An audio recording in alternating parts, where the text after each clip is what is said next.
Steamians, what is up? Dan at Starlight here. I thought I'd do a quick overview of the difference between USD Tether and Steam-backed dollars. So these are both crypto tokens that are pegged to the US dollar, just in slightly different ways, and they're at slightly different stages of adoption. So now they're both built on blockchains. USDT is built on the Bitcoin blockchain at a second level of protocol called the Omni layer, where you can issue smart tokens. And likewise, Steam-backed dollars are built as a smart contract on the Steam blockchain. Now, both of these crypto tokens work just like any other crypto token, and they are both backed by $1 US worth of value. In the case of USDT, each USDT is actually backed by $1 US sitting in a bank account in Hong Kong, which is owned by Tether Limited. Tether Limited created USDT and is responsible for issuing them and destroying them. And they have what they call proof of reserve, which is a system where they can publicly prove that they have in their bank account exactly the same amount of US dollars as there are USDT in circulation. So now Steam-backed dollars are backed by the Steam blockchain for $1 US worth of Steam. So not for an actual US dollar, but if you execute your Steam dollar contract, you will receive $1 US of value in Steam at whatever price Steam is trading at to the US dollar 3.5 days after you convert it. So that's to prevent market manipulation. So instead of a 1-to-1 ratio with USDT, with Steam-backed dollars, you have the Steam blockchain and all the Steam supply backing your Steam-backed dollars. So as long as the Steam market cap is much, much higher than Steam dollar market cap, so the debt in the system doesn't grow too high, then the Steam blockchain should be good for your US dollar worth of value. Now, both of these tokens are convertible. So just like I'm talking about, you can convert your Steam dollar. You can do that in a wallet like on steemit.com. There's a conversion tool, and you will get your US dollar worth of value in Steam. Likewise, if you have an actual Tether wallet, you can trade your USDT for a US dollar, and that USDT will be destroyed, and you will get the US dollar that was owed to you.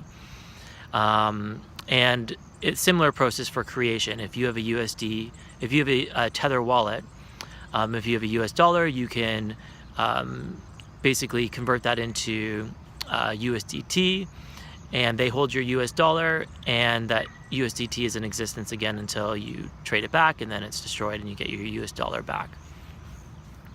So now, just because these tokens are exchangeable for $1 US worth of value doesn't mean that that's what they're going to be trading at, because a lot of trading takes place on exchanges, and you're only going to get for that contract or that token what somebody else is willing to pay for it, and it might be more or less than $1.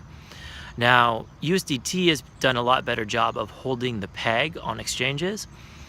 I mean, it did go down to about 90 cents or 91 or 2 cents in April, May for a bit, and everyone got scared, and then it popped up and overcorrected. But it's been doing a pretty good job of hovering, at around $1, $1.01, 99 cents. Whereas Steam-backed dollars have been a lot more all over the place. A lot of the time they're trading around 90 cents or the low 90s right now. During the massive bull run in April, May, they went up as high as like $2 for a while. But that's, in my opinion, because it's at a different stage of adoption. So if you look at the market cap of Steam-backed dollars, it's really only about 3.5 million tokens in existence. Whereas with USDT, you got about 320 million right now. So you're looking at a factor of 10 or 100 times difference, right? So the market cap of USDT is 100 times that of Steam-backed dollars. So Steam-backed dollars doesn't have the same liquidity. There's not the same volume on exchanges to keep the price trading at a peg. Also, USDT, it's pretty obvious by the name what it is. It's a tether to the US dollar.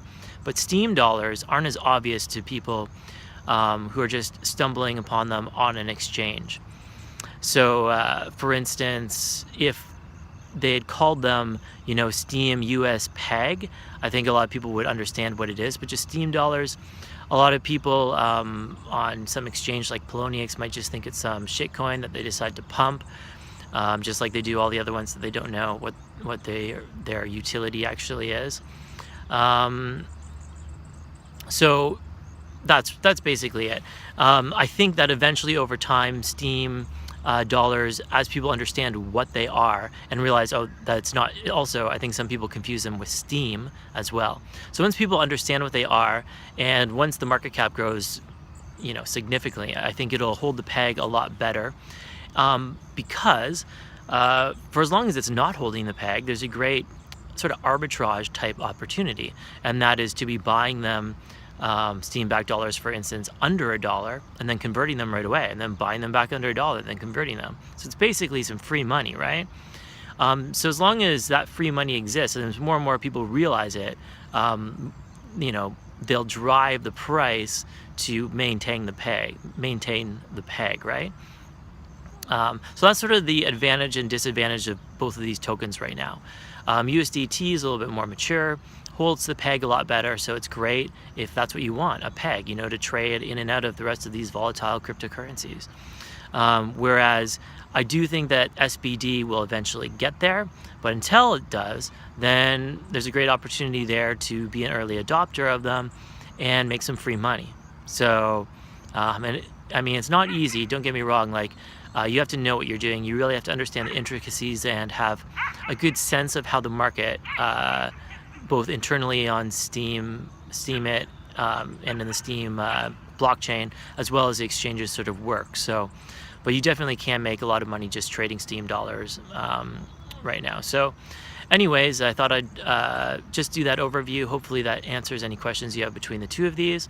If you do have any more questions, leave them in the comments. If I got anything wrong, please let me know. I'm not an expert on all of this stuff. This is what I've learned from my research. So hopefully that makes some sense.